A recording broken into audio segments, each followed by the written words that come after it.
ഇങ്ങനെ ഇരിക്കുന്ന വോളിനെ ഇങ്ങനെ ആക്കി മാറ്റിയാലോ? അപ്പോൾ എങ്ങനെയാണ് ഇതിൻ്റെ പരിപാടി നോക്കണ്ടേ? അപ്പോൾ ഞാൻ 240 റുപ്പീസിന് ഫ്ലിപ്കാർട്ടിൽ നിന്ന് 4 സ്റ്റെൻസിൽസ് മേടിച്ചിട്ടുണ്ട്. ഈ സ്റ്റെൻസിലിൽ എനിക്ക് ഏറ്റവും ഫേവറേറ്റ് ആയിട്ടുള്ളത് ഈ ലീഫ് ഡിസൈനാണ് കേട്ടോ. അപ്പോൾ ഞാൻ ഇപ്പം ഏതായാലും ഈ വോളിന് ഞാൻ ഫ്ലവറാണ് കൊടുക്കുന്നത്. ഈ വോൾ ഞാൻ ഓൾറെഡി ഗ്രീൻ കളർ കൊടുത്ത് പെയിൻറ്റ് ചെയ്തിട്ടിട്ടുണ്ട്.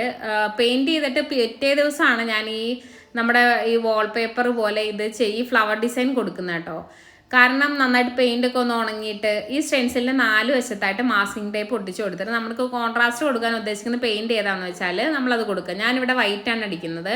ഫസ്റ്റ് കോട്ട് അടിച്ച് ഒന്ന് ഡ്രൈ ആയതിനു ശേഷം സെക്കൻഡ് കോട്ട് അടിക്കുന്നു. അതിന് ശേഷം ഞാൻ അങ്ങനെ ഒരു 3 കോട്ട് പെയിൻറ്റ് അടിച്ചപ്പോഴാണ് എനിക്ക് കറക്റ്റ് ടെസ്റ്റ് കിട്ടിയത്.